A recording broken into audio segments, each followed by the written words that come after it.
Good morning everyone. मैं doctor Kamaljeet मान BA home science एवं बीएससी होम साइंस पार्ट 1 के सभी स्टूडेंट्स का स्वागत करती हूँ। आज हम जो टॉपिक पढ़ने जा रहे हैं वो है हार्मोन्स। दोनों में ये बीएससी में भी है और बीए में भी है। अब तक जो भी हमने फिजियोलॉजी में पढ़ा है वो दोनों क्लासेस में है, तो गर्ल्स को ये कंफ्यूज नहीं होना है कि ये हमारे सब्जेक्ट में है या नहीं है। बीए में भी दो जो यूनिट्स हैं वो ह्यूमन फिजियोलॉजी की हैं। ये जो मोस्ट इम्पॉर्टेंट क्वेश्चन आज हम करने जा रहे हैं, जनरली इस पे फुल क्वेश्चन आता है कि हार्मोन्स को विस्तार से लिखिए। हार्मोन्स क्या हैं और अंतःस्रावी ग्रंथियां क्या हैं, सबसे पहले हम ये समझने की कोशिश करेंगे। हमारे शरीर में विभिन्न प्रकार की अंतःस्रावी ग्रंथियां हैं जो कि एक स्त्राव या सिक्रीशन को स्त्रावित करती हैं या सिक्रीट करती हैं, जो कि हमारे शरीर की विभिन्न महत्वपूर्ण क्रियाओं को करते हैं, बहुत सी जैव रासायनिक क्रियाओं को पूरा करते हैं। ये मोस्ट इम्पॉर्टेंट प्रोटीन है, शुद्ध प्रोटीन के बने होते हैं हार्मोन्स, जो कि जिनकी कमी से बहुत गंभीर रोग हो सकते हैं या जिनके अधिकता से, अगर ये अधिक मात्रा में स्रावित होती हैं तो गंभीर रोग हो सकते हैं। सबसे कॉमन है इंसुलिन। अगर अधिक मात्रा में निकलेगा तो हाइपोग्लाइसीमिया हो जाएगा, अगर कम मात्रा में निकलेगा तो डायबिटीज मेलाइटिस हो जाता है, जो कि बहुत कॉमन डिजीज़ है और आप सभी को पता है इंसुलिन के न्यून स्त्राव से मधुमेह रोग होता है। इसी तरह से हम बॉडी में जितने भी हार्मोन्स निकलते हैं उनको डिटेल में पढ़ेंगे, और इनको इजी पढ़ने का, सबसे इजी पढ़ने का तरीका है एक चार्ट बना के पढ़ना। अधिक मात्रा में निकलेगा तो कौन सी डिजीज़ होगी, कम मात्रा में निकलेगा तो कौन सी डिजीज़ होगी। तो जब हार्मोन्स अधिक मात्रा में निकलते हैं तो उसे कहते हैं अतिस्राव, हाइपर सिक्रीशन। जब हार्मोन्स कम मात्रा में निकलते हैं तो उन्हें क्या कहते हैं, न्यून स्त्राव या हाइपोसिक्रीशन। ये आपको ध्यान में रखना है। ये मैंने चार्ट बनाया है। अभी हम आज सिर्फ पीयूष ग्रंथि करेंगे, वो भी पीयूष ग्रंथि का अग्रभाग। पीयूष ग्रंथि से हम स्टार्ट करते हैं। हमारे शरीर की सबसे महत्वपूर्ण ग्रंथि है, क्योंकि यह शरीर के लगभग 80% हार्मोन्स को रेगुलेट करती है। बिल्कुल मटर के दाने के समान छोटी ग्रंथि है, जो कि नोज़ के, अगर हम पीछे वाले साइड में जाएं और दोनों कानों के बीच में, स्कल के नीचे वाले भाग में, कपाल के आधारीय तल पर, ब्रेन के नीचे, दोनों ईयर्स के बीच में, नोज़ के पीछे वाले भाग में, एक हाइपोथैलेमस के पास एक छोटी सी गर्तिका होती है जिसे कहते हैं सेला टर्सिका। उस छोटी सी गर्तिका में ये ग्रंथि उपस्थित होती है। ये मटर के दाने के आकार की होती है, बहुत छोटी ग्रंथि, लेकिन हमारी पूरी बॉडी के हार्मोन्स को, ऑलमोस्ट 80% हार्मोन्स को रेगुलेट करती है। और इस ग्रंथि का भार सिर्फ 0.5 ग्राम होता है। तो ये बहुत छोटी और अत्यंत महत्वपूर्ण ग्रंथि है, और इसीलिए पीयूष ग्रंथि को मास्टर ग्लैंड या मास्टर ग्रंथि कहा जाता है। ये प्रश्न पूछ सकते हैं कि पीयूष ग्रंथि को मास्टर ग्लैंड क्यों कहा जाता है। तो आज हम शुरुआत करेंगे पीयूष ग्रंथि से। अगर हम बेसिक्स देखें बॉडी में मेन ग्रंथियां, तो पीयूष ग्रंथि मस्तिष्क में है, पीनियल भी मस्तिष्क में है। पीनियल के बारे में हम बाद में बात करेंगे। तीसरा नेत्र माना जाता है पीनियल ग्रंथि को। जो ध्यान लगाते हैं, जो मेडिटेटर्स हैं, वो पीनियल ग्रंथि को एक्टिवेट कर सकते हैं, ऐसा माना जाता है। इसके अलावा हमारे गले में थायराइड ग्लैंड है। थायराइड ग्लैंड के चारों तरफ 4 पैराथायराइड ग्लैंड्स हैं। उसके बाद अग्नाशय है। ऐसी ग्रंथि अग्नाशय एकमात्र हम पहले पढ़ चुके हैं। बाह्य स्रावी भी है, अंतःस्रावी भी है। तो अग्नाशय एक महत्वपूर्ण अंतःस्रावी ग्रंथि है जो 2 हार्मोन स्रावित करती है, इंसुलिन और ग्लूकागॉन, जो कि ब्लड ग्लूकोज लेवल रेगुलेट करता है। उसके बाद किडनी, दोनों किडनी के ऊपर हम पढ़ चुके हैं 2 ग्रंथियां होती हैं, एड्रीनल ग्रंथियां। एड्रीनल ग्रंथि के भी 2 भाग होते हैं, कॉर्टेक्स और मेड्यूला, जो कि दोनों स्वतंत्र ग्रंथियों की तरह काम करते हैं। और उसके बाद महिलाओं में ओवरीज और पुरुषों में टेस्टीज, जिसे वृषण कहा जाता है। तो वो सेक्स हार्मोन्स को रेगुलेट करते हैं और हमारे प्राथमिक व द्वितीयक लिंगीय विशेषताओं को भी रेगुलेट करते हैं। तो ये कॉमन सी अंतःस्रावी ग्रंथियां हैं जिनके बारे में हमें सबके बारे में अलग अलग पढ़ना है। लेकिन सबसे पहले हम पढ़ेंगे पीयूष ग्रंथि, जो कि मस्तिष्क के नीचे कपाल के आधारीय तल पर दोनों कानों के बीच में एक गर्तिका सेला टर्सिका में उपस्थित होती है पीयूष ग्रंथि, जिसके कि मुख्यतः दो भाग होते हैं। बीच का भाग भी होता है इंटरमीडिएट, वो सिर्फ दोनों लोब्स को जोड़ने का कार्य करता है। तो आज जो पीयूष ग्रंथि का जो बड़ा भाग है, 80% भाग क्या है? अग्र पीयूष ग्रंथि। पीछे वाली ग्रंथि को क्या कहते हैं? पश्च पीयूष ग्रंथि। Anterior pituitary and posterior pituitary. तो एंटीरियर पिट्यूटरी के बारे में ही आज हम पढ़ेंगे, जिससे कि आपको इजी रहे सभी हार्मोन्स को समझने में। तो हम अग्र पीयूष ग्रंथि की बात करते हैं। ये चार्ट बना हुआ है। पीयूष ग्रंथि को हमने 3 भागों में बांटा है: अग्र पीयूष ग्रंथि, अंतर्वर्ती पीयूष ग्रंथि और पश्च पीयूष ग्रंथि। अग्र पीयूष ग्रंथि से मुख्यतः 4 हार्मोन्स निकलते हैं। इसके अलावा प्रोलैक्टिन भी निकलता है, उसके बारे में हम बाद में बात करेंगे। सबसे पहले एसटीएच, सोमैटोट्रोफिक हार्मोन, जो फर्स्ट है सोमैटोट्रोफिक हार्मोन।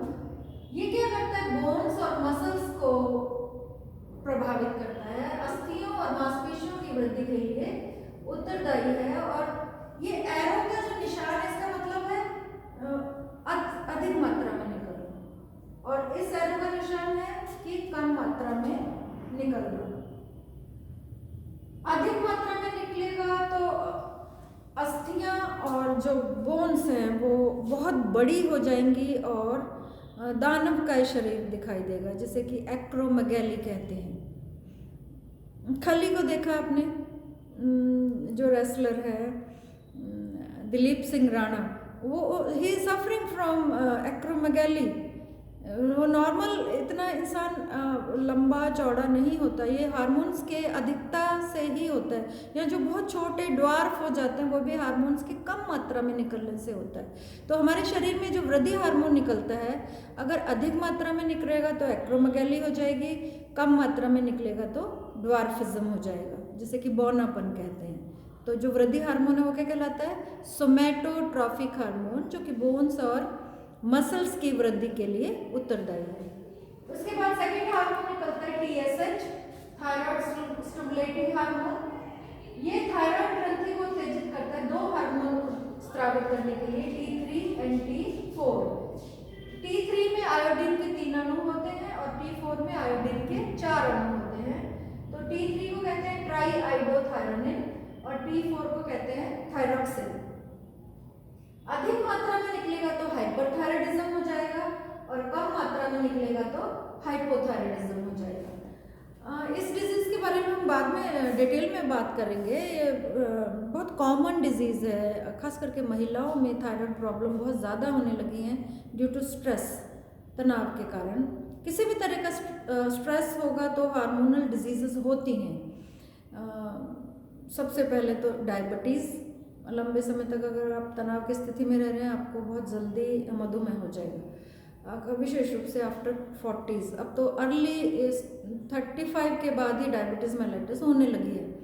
अगर आप स्ट्रेस में रहते हैं तो आपको थायराइड प्रॉब्लम हो सकती है।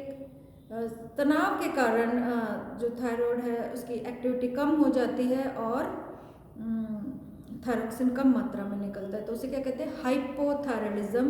बॉडी वेट गेन करने लगती है, मोटे हो जाते हैं, बीएमआर कम हो जाता है, स्किन रफ एंड ड्राई होने लगती है, बाल झड़ने लगते हैं। तो ये हाइपोथायराइडिज्म के लक्षण है। अगर ये बच्चों में होता है तो उसे क्रेटिनिज्म कहते हैं, अगर ये वयस्कों में होता है तो उसे मिक्सोडीमा कहते हैं।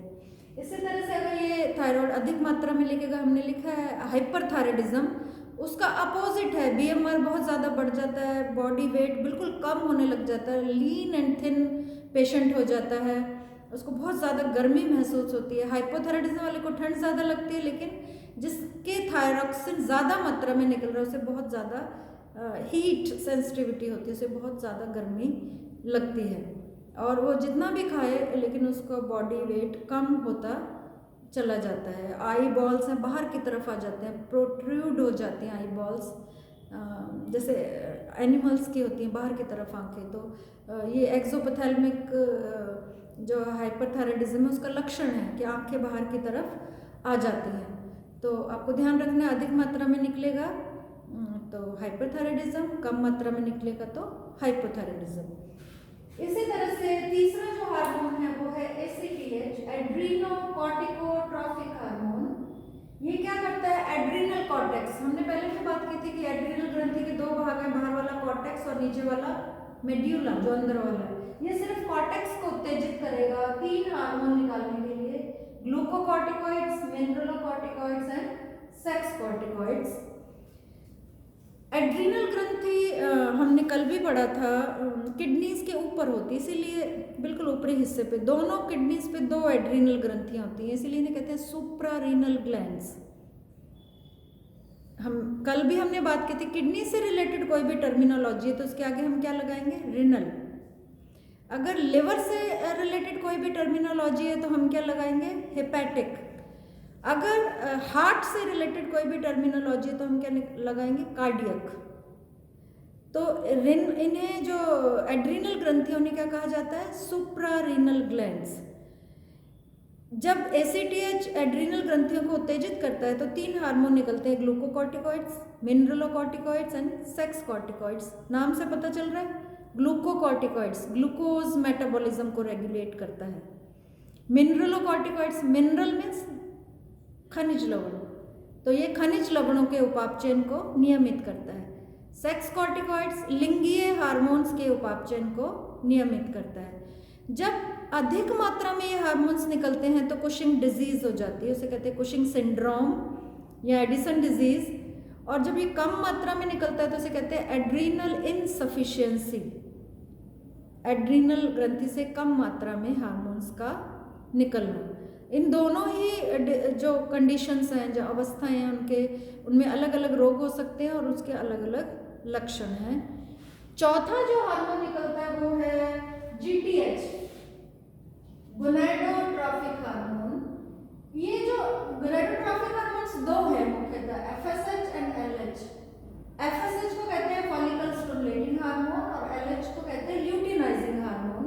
तो ये FSH और LH मिलके दोनों क्या कहलाते हैं, गोनेडोट्रोफिन्स, या हम फुल फॉर्म में लिख सकते हैं गोनेडोट्रॉफिक हार्मोन्स या गोनेडोट्रोफिन्स। ये क्या करते हैं, महिलाओं में ओवरीज को, ओवरीज क्या है, अंडाशय, और पुरुषों में वृषण या टेस्टिस को उत्तेजित करते हैं सेक्स हार्मोन्स स्रावित करने के लिए, लिंगीय हार्मोन्स को स्रावित करने के लिए। कौन उत्तरदायी है, गोनेडोट्रॉफिक हार्मोन। महिलाओं में 2 हार्मोन निकलते हैं, 2 सेक्स हार्मोन निकलते हैं, ईस्ट्रोजन और प्रोजेस्टेरॉन, और पुरुषों में टेस्टोस्टेरॉन।